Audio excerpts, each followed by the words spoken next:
Hey everyone, I'm Joe Brady and welcome. Today we're going to explore setting up a small and portable studio with Speedlights. We're going to begin exploring all the wonderful portraits you can create with Speedlights. Now you might be wondering, is this at all possible? A portrait studio with Speedlights. Can you really get professional results with small flash units like these? Well, not only is it possible, but it's become really easy to get great results without a lot of additional gear. Now, are you sitting down? On top of that, we're going to take advantage of the functionality that TTL flashes offer because we've got some new gear that really makes it easy to control. Yes, I know, you might be shocked. Joe's using TTL Speedlights. Now, I admit, I've spent a lot of years using studio strobes, and I've always been a big fan of full manual control and metering each and every light. But I didn't always work this way. And I know a lot of you are comfortable with Speedlights and the automatic control that they give you for your photography. Many wedding and event photographers prefer using TTL systems because they do adapt very quickly to moving subjects and quickly changing distances. We're going to explore taking these same lights that are commonly used for that type of event and put them to use in a small and portable portrait studio. And one obvious thing is they do offer the advantage of small weight, battery power, and portability. Another great benefit is that the Phottix Mitros Plus flash system can be integrated into your existing photo kit with other Speedlights you already own. With a little bit of know-how and understanding of how TTL systems work, these lights can provide great results for your studio portraits. Now here's what we're going to do. We're going to take a trip to my home studio to see what you can do with these TTL flashes. We'll talk about how they work and explore some of the light shapers that give you more control over your light patterns.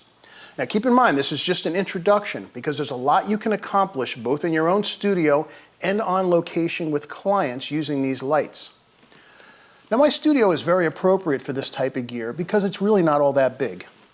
It's roughly a 12-foot by 20-foot space and my ceilings aren't even 8 foot tall. Now you can work in an even smaller space as you'll see with the background we're going to be using. We'll start by exploring some of the gear used, including the Mitros Plus flash and the Odin radio trigger system.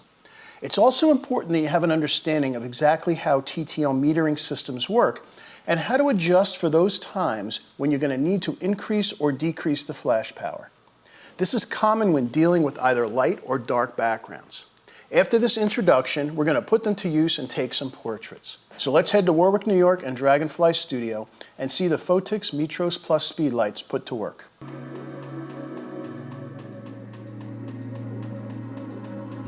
Many people are big fans of TTL or through-the-lens metering systems, and the introduction of some new flashes has made this way of controlling light much quicker to master. I've recently started using the Phottix Mitros Plus flash systems and have been amazed at the quality and the performance. In addition, the Phottix system makes it simple to put any light you already have to use in a mixed TTL manual lighting set. Now we have to start somewhere, so let's see what we can do in an affordable home studio. We're going to start out very basic. I'm going to start today with just one light and then we'll continue to using up to 3 lights. Now I mentioned that I'm using the Phottix Mitros Plus flash, so let's take a little closer look at this unit. The Mitros Plus is a powerful TTL speedlight that has some unique features. It's available in models that are TTL compatible with Nikon, Canon, and Sony cameras. Now you need to get the unit that matches your camera so that they can talk to each other. The flash is simply powered by 4 AA batteries, but it does have the capability to use external battery packs, which will both speed up recycling and give you longer shooting times. Now, what makes these flashes unique is that they contain both radio transmitters and receivers. You can use a flash on your camera hot shoe to control other off-camera flashes, or you can use a separate transmitter, this is called the Odin, to control your flash both with TTL or manual controls remotely. Now, since the flash can transmit both optically and with radio signals, the Mitros Plus is able to work with other flashes from the company that makes your camera system. So what that means is even if I have another flash, say my Sony flash from my Sony camera that does not operate radio, it operates optically. This flash will send out the optical signals so that my Sony flash can operate TTL off camera. There are lots of possibilities and capabilities that these flashes have, but I want to start shooting as soon as possible. Now, one more topic I want to address before we actually start shooting is just a quick explanation of how TTL metering works.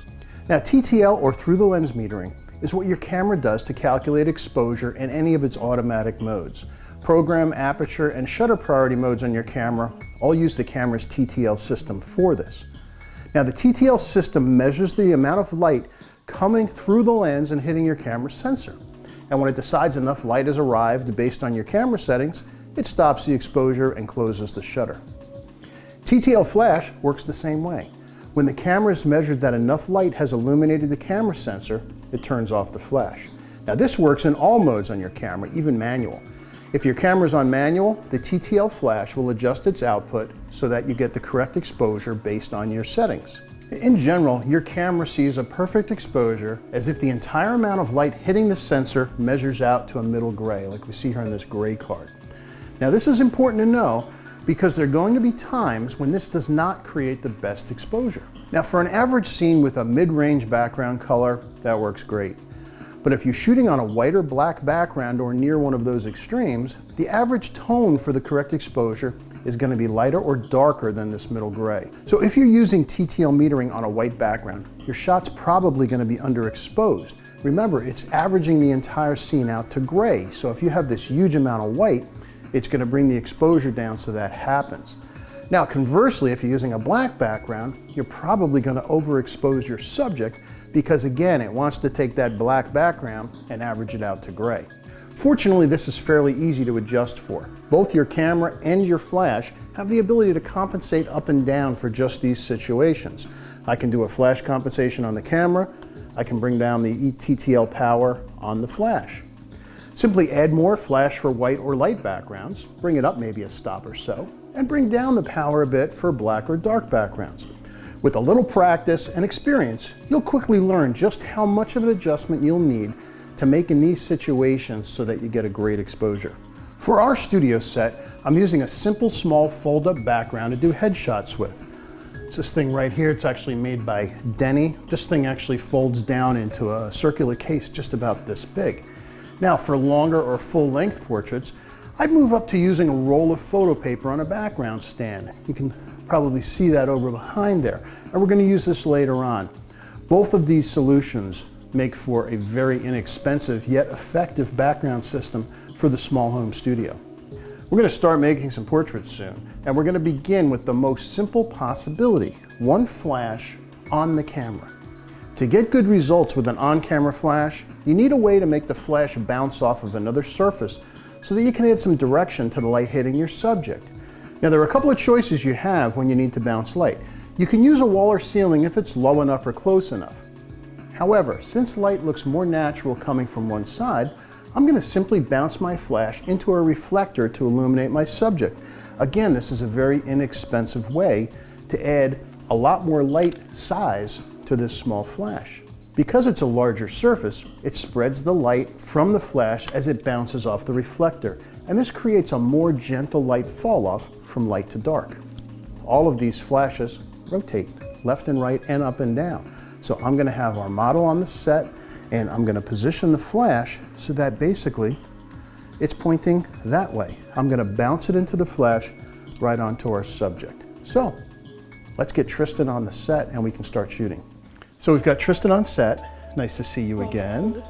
Tristan always has interesting hair, but she can pull this off like nobody, so it really works. Also, I got to give you a plug. This girl's going to FIT in the fall. She is one of the most talented clothing designers I have ever come across. The outfit she's wearing, she made. So this girl's going to be famous someday. I've got my flash on camera. Horrors, you wouldn't think I'd ever do that. There is a little diffusing dome that comes with the Mitros Plus. I'm going to take it off first and just shoot a couple of shots head on. So you ready? And it's casting a very heavy shadow under her chin. Yeah, it's kind of a harsh look. So really using a flash on camera is a great idea, but not directly. You really need to bounce it off of something else. You can bounce it off a ceiling, as I mentioned, or a wall, but you don't have control of those usually, and often they're colored in some way. So we're gonna just bring in a simple reflector, and we're gonna shoot into that first. Now right over here, I'm gonna hide you a second. I've got basically a simple silver reflector. And since this flash can rotate any way I want, just by putting it sideways, I can get it to bounce into that, and then the light becomes practically this entire thing. So I'm going to go ahead and position this. Think of this as a pool table, because I want the light to bounce just like a pool ball. So I'm going to push the light into here and use the big side. Now I'm going to go to a short lighting with Tristan, so that means I'm going to have her head turn towards the light, and I'm going to have her just look at me with her eyes. So let me bring this back a little. I'm actually going to turn the flash so that's a little backwards, because remember, again, I want it to bounce back to her. All right. Now the light's a little bit more directional. You can see now we've got shadow on one side and light on the other. Considering we were using one light off the camera, not too bad. The other cool thing is I can shoot vertically as well as horizontally. All I need to do is do this. And I'm going to actually have this horizontal this way. So let's do the same thing. This time I'm going to bring it over a little more. And Tristan, if you'd look right here. That's very nice. There we go. That's really nice. So what we've got going on is really a kind of a high ratio where we've got light on one side and shadow on the other. So you can do a lot with this, but it is limited because you are dealing with just the one flash. We don't have control of our ratios. But just the simple act of using one flash on camera and a reflector to bounce in is going to make this a lot better. But let's take it to the next step. Let's take the light and we're going to move it off camera, and to do that we're actually going to start using two lights. All right, so we actually got some half decent results with just one light on the camera shooting into the reflector. It's a decent option.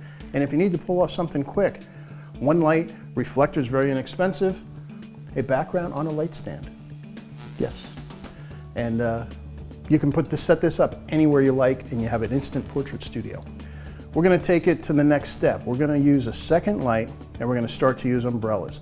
There's three basic types of umbrellas. This one over here to Tristan's right, we've got a silver reflective umbrella. I've got the flash firing into that. Silver is the most reflective, so it's going to give you the most light output. Or if I went a little softer light, something a little less specular, we've got a white umbrella here. And then lastly, I've got a shoot-through umbrella, which is basically a translucent white umbrella that you actually shoot through. Now this will create a nice soft light also. This will work well outside, and we'll get to that in another session later on. But in the studio, the downside of these is they throw light everywhere. By the way, when you've got an umbrella in a stand like this, the closer the umbrella is to the flash head, the more dramatic the light will fall off will be. If I have it real far away from the flash like this, it's going to give a very broad, soft light that's going to fade gently. As you bring this in closer, it's going to be a little bit sharper fall off because it's going to be hotter in the center and then fall off to the side. So in order to control two flashes, I've got to set a master-slave system. And by the way, we will cover this in detail in the future. This is just kind of an overview. But the flash on my camera is the master. I've got my flash over here, which I've got set to group B. I can individually change the power of the one on the camera versus the one over here. So if I want this to be the main light, I can set this, say, at 0 EV, just its basic TTL flash.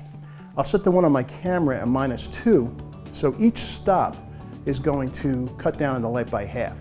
So a -2 on my on-camera flash would make for a 4:1 light ratio, which is really nice for portraits. This will be our main, so let's see how we make out with that. Okay, so I've got the one flash, which is going to be our B unit. That's going to be our main, shooting into the umbrella. I've got another one on the top of the camera. I've got this at 2 stops underneath that one. Sounds like a lot of difference. Isn't as much as you'd think, because this is coming in directionally. It's coming straight in. So it's going to contribute on top of what this light is applying to her face over here. Since it's in an umbrella, it is wrapping around to this side of her face a bit. What this flash is going to end up doing is really just filling in the shadow on this side. It's going to be, even though we're at 2:1, or 4:1 rather, with 2 stops, it's still going to be a fairly gentle ratio. Yeah.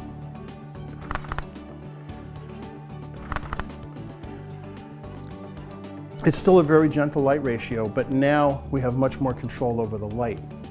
One of the things about umbrellas, by the way, is they do throw light everywhere. So if we wanted to have light that was not hitting the background, then we're going to use a different kind of light shaper, which we'll end up with. We're going to use a softbox for that in a little bit. Now, I'm using the flash on camera and I've got the flash off. Occasionally, you're going to want to change. But to make it easy, since this flash is what's actually controlling the off-camera flash, I can use it just as a controller and have it not fire. And I can just hit the set button, hit the mode 3 times, and it will turn this flash off. So now this flash is off. Now if I hit the shutter, only that one's going to fire. So I'm just going to have the big off-camera umbrella flash. Let's try that.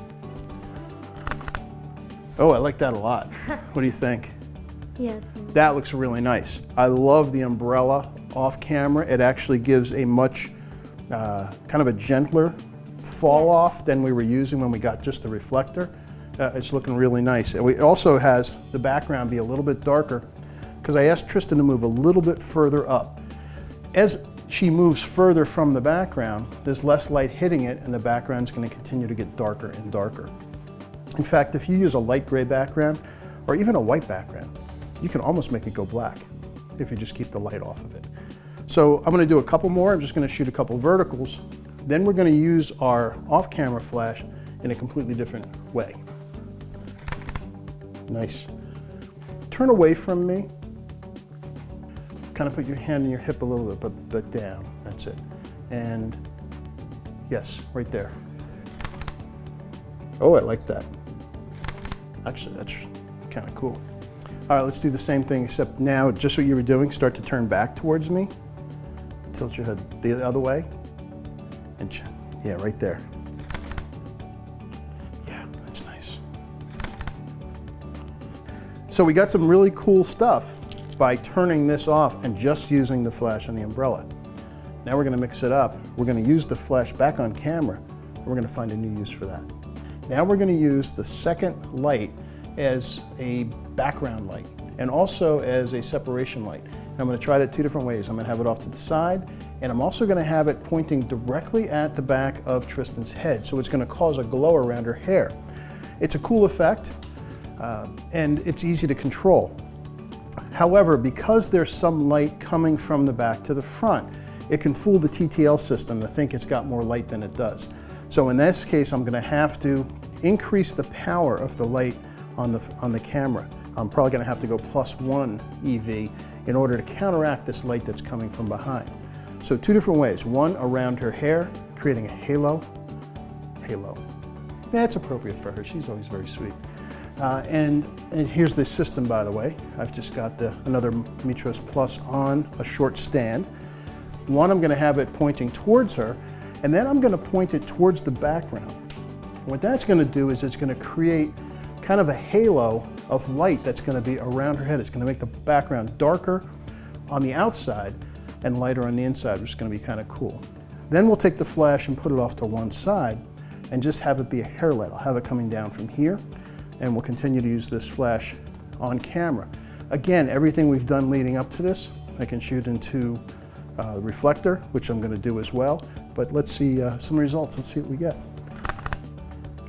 Beautiful. All right. So by putting the background light right up against the background, I'll get a hot spot in the middle. Gorgeous, right there. Nice. Do what we did before, looking off to the one side. Now bring your head down a little bit. Beautiful. That's what I was after. Take a look. Pretty cool stuff. Very cool. And this is, again, we're using a flash on the camera, which is actually kind of amazing. So let's do a couple of those. We're going to bring our reflector back in, and I'm going to make the light on Tristan more directional by putting that over there. Okay, you're ready, and we're going to shoot right into that. There we go, you ready? Nice, that's much nicer. Love that.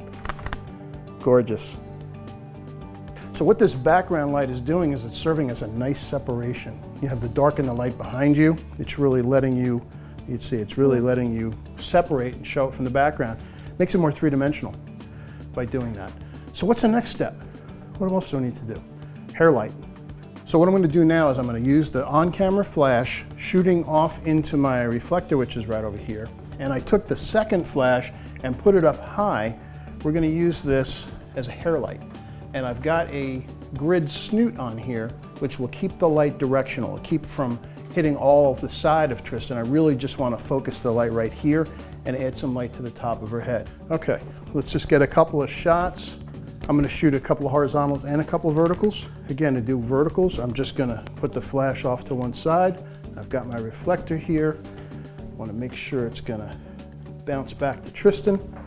So we've got a nice hair light and a nice reflector, and it's really nice. Chin down a little bit and eyes up a little bit. Yeah, right there. Beautiful. That's what it needed. Beautiful. Yeah, that came out nice. Let's put our light in a softbox and see what we can do to make things even more controlled. What I like about softboxes is they can be much more directional, yet they still create a nice big soft light. So let's set up with our softbox. All right, we're gonna go back to one flash for a minute, because what I've done is I've put the flash in a flash bracket holder on a big studio softbox. Now this is also made by Phottix. It's actually designed for their studio lights, but I've got it mounted with my strobe right here. And if you look on the front, I've got a grid on here.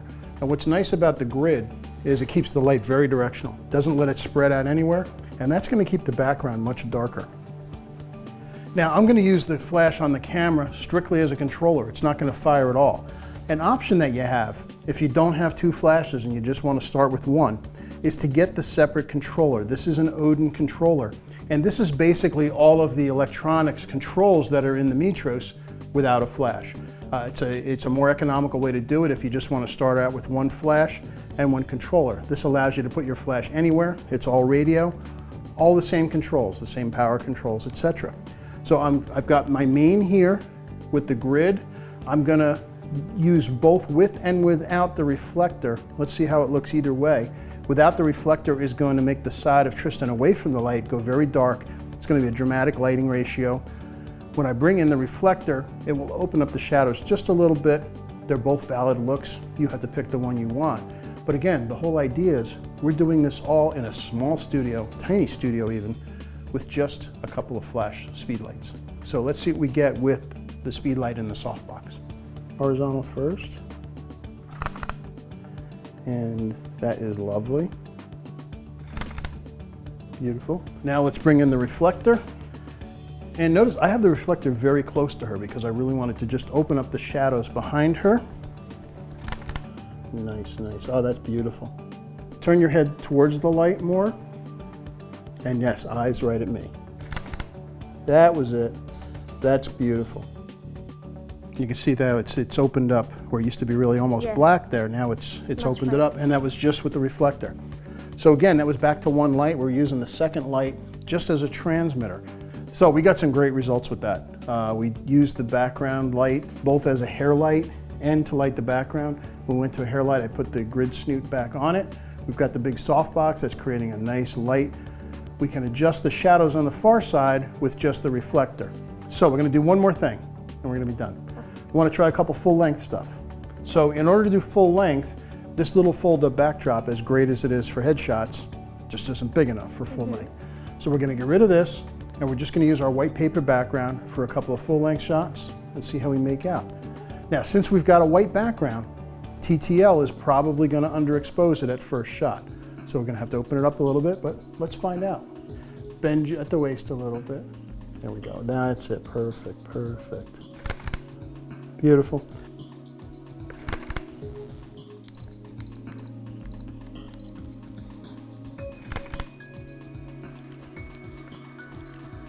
So that was really just an overview, an introduction to what you can do in a very small studio with just a couple of speedlights. We got great results. We have a lot more to explore. So come back again soon, and thank you. Thank you. All right, see you later. Okay, we had a lot of fun there. Before we finish up, a couple of questions, and yes, got to put my reading glasses on for this. Somebody asked, does the TTL on these flashes work with Fuji cameras or any other manufacturers? Right now, the Mitros Plus systems work with Nikon, Canon, and Sony. I'm not sure if there are other people that are in line. Hopefully there will be, because these really are great units. They will work manually on pretty much any camera, but to take TTL advantage, then it has to be one of those three. Somebody asked why was I using the diffuser, which I actually have down here, the little diffuser that goes over the dome. When I was bouncing off the reflector, it will cut the power. True that it does cut the power a bit, but the reason I use this is because it does spread out the light beam a lot wider, and I wanted to take advantage of the size of that reflector, because by doing that, it makes for a softer light. So that's why I use this. You might notice when I put in an umbrella, generally I will take this off, because just the way the umbrella works. And speaking of umbrellas, somebody said there are any number of colors for reflectors and umbrellas, silver, gold, pink, white, etc. Any suggestions on which to use? Good question, and it's kind of a long discussion, but let's just go into it real briefly. Silver is the most reflective, so it will give you the most bang for the buck. It allows you to operate your flashes at the lowest power. It's also a very specular light, so it creates very bright highlights. It's nice for speed lights because you can run them at low power and get the most out of them. Personally, I'm a big fan of white. It's a little bit of a softer light. It's a little softer specularity. That's kind of my go-to. There is also gold, which I am not a fan of. I do not like gold reflectors because it adds way too much yellow. However, there is a hybrid gold-silver that is very nice, and there's various different names for it depending on the manufacturer, but that is nice because it does bring in a little bit warmth. There are some people that like pink. I've actually never used pink, so I really can't comment on it. But I do prefer white. I will use silver if I need a lot of output of the flash, and I do love those hybrid gold-silver reflectors. Someone asked about the duty cycle of these flashes. This person has some Nikon flashes with overheating problems when he shoots manually at half power. A couple things going on here. Well, it sounds like you might have Nikon 900s, and they did have an overheating problem, which was fixed in later flashes. You have to realize what you're asking a flash to do. These are still relatively small units, and they're powered by 4 AA batteries. If you constantly pop these things out at half or full power, they're going to get hot. It's better if you can. I generally try to stay at a quarter power or less, quarter, eighth, 16th. Bring your ISO up a little bit, ask a little bit left of the unit, because as any piece of electronics gets hot, it's going to damage it faster, and they won't perform as well. But you can do full power and half power, but you just can't constantly keep popping them. Also, I would recommend going to an external battery system if you like to shoot a lot of flash frequently. That will help the flash recycle much faster. It will keep the internal batteries cooler. It's just a better way to go. So if you want to do that, get one of those external packs. It's a standard fitting, and you can find them everywhere for these units. Here's a question I really can't answer, but somebody asked, why is when the flash on the camera called L for local instead of one of the A flashes? I can only speculate, but I would guess that when the flash is on the camera, it's acting as the commander. So the A and the B flashes that are out off camera are taking their instructions from the flash on the camera. So it can't both be one of those remote flashes and act as the commander at the same time. That would be my guess. Someone asked about what softbox I was using. The primary softbox I used was a 14 by, I believe, 54-inch Phottix softbox that's actually designed for the Phottix Indra flash. Now that uses a studio mount. It uses a Bowens type mount to fit on the Indras, and I used Bowens adapter to be able to put my flashes in that big softbox. Phottix does make one as well. Haven't received it yet. I'm sure it's going to be just great for using with the Phottix light shapers. I was pleasantly surprised how easy it was to get great results with TTL flash. When you understand how TTL controls light and put light shapers to use with your off-camera flashes, really the possibilities are endless. This can be a great solution for a small yet very effective portable studio that you can set up in virtually any room of your home, at a client's house, a place of business, or even outdoors on location. The small size and the battery-powered portability of the Mitros Plus makes these units a natural to use in these situations. And in addition, the ability to seamlessly add the Mitros Plus and the Phottix radio triggers to your existing collection of gear means that nothing goes to waste. In fact, you might find yourself using some old flash units that have been unused for some time. Now, there's a lot more to explore, but I hope this gave you an introduction to some of the capabilities these Phottix systems can bring to your photography and maybe inspired you to want to learn a little bit more. So I recommend, please go visit the new Phottix website at phottixus.com, and you can explore all the new possibilities for you to enhance your own small and portable home studio. So that's it for today. Thanks for watching, and I hope to see you online again soon. Bye-bye.